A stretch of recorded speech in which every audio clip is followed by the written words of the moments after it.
Welcome back to Escape to ADK. So far in this series, I've talked about what to do for spring maintenance. Now I'd like to quickly touch on the timing for how everything comes together. Grab a cup of coffee and get comfortable while I share the experiences, maintenance considerations, and timelines of the Adirondack vacation season. Most owners work out a maintenance and vacation schedule that works for them as they discover the unique requirements that their property and their schedule requires. That will be something that evolves for you too as you discover the specific things that your property needs, and as you evolve your property to keep up with a changing world. That being said, there are a few milestones that you'll very likely want to plan around. The first milestone, of course, is when the snow is gone. The timing of this can vary a lot, and your definition of snow being gone may differ just as much. For some people and places, this means when the snow is gone. For others, when the snow and the mud are gone. And for others, it's when there's no more snow in the woods, which is usually the last place it leaves. Whichever it is, if your home is heated, this may be the time you choose to come up and open up your cabin. Keep in mind the nights are still cold, and it can still snow off and on, and there aren't any leaves on the trees. But if you want to get an early start, or just get away, this might be when you want to come up and see how winter treated your home. The second milestone is Memorial Day weekend, commonly the time when many homeowners open up their camps if they've been shut down for the winter. It's also a time where many owners start kicking into maintenance and preparation mode. That's in part because it's just past the last frost date, partly because it's a great holiday weekend that's unofficially considered the start of the summer season, and partly because it's an easy target date to remember. Many homes that rent and that have continued to be open over the winter may choose to rent for this weekend. But if you don't rent, and even maybe if you do, you may prefer to not rent this early in the season, and instead start prepping your home now for the real summer season beginning in late June. This brings us to the next relatively solid milestone, the third week of June. The exact date can vary slightly, but the reason this is an important milestone is that this is when schools let out for the summer. In different school districts and different colleges, the timing may be different.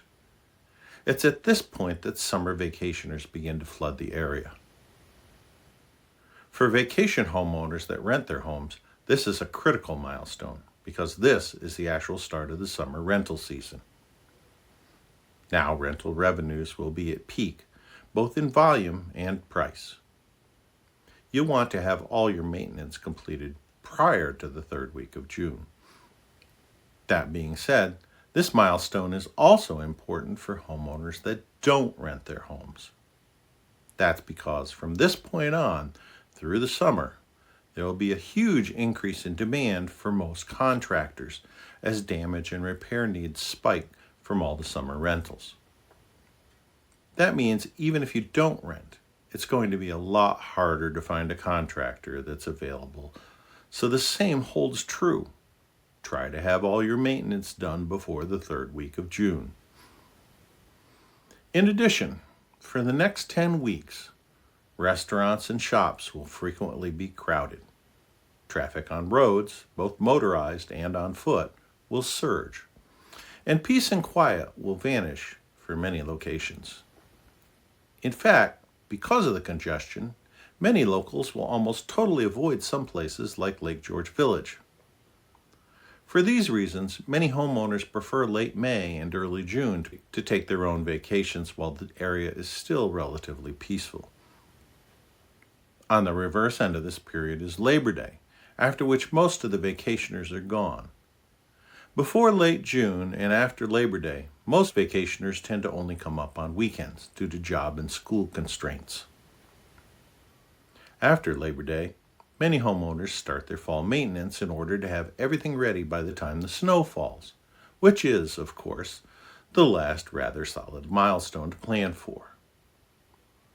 There is, however, one more unofficial time that impacts many homeowners with waterfront properties, and that's ice out.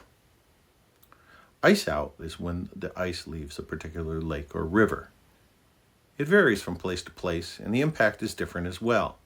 For instance, on a lake such as Friends Lake or Loon Lake, the main significance is that now you can think about putting your dock in the water. On rivers, though, especially the Scroon, and some lakes such as Brant and Scroon Lake, ice out isn't the end of the matter. It takes a long time for the watershed to drain, and even though the ice may have gone away quite a bit earlier, until the watershed drains, you probably don't want to put your dock in the water. That's because the water level will still change, possibly causing insecure moorings. And if you should put your dock in, it may be left high and dry when the water level finally does go down. In some years, the water in these areas may settle out as late as sometime in July, but for most years it's closer to early June. Check with your dock guy to find out when he or she thinks it will be time to put your dock in, and make sure to schedule your dock as soon as possible.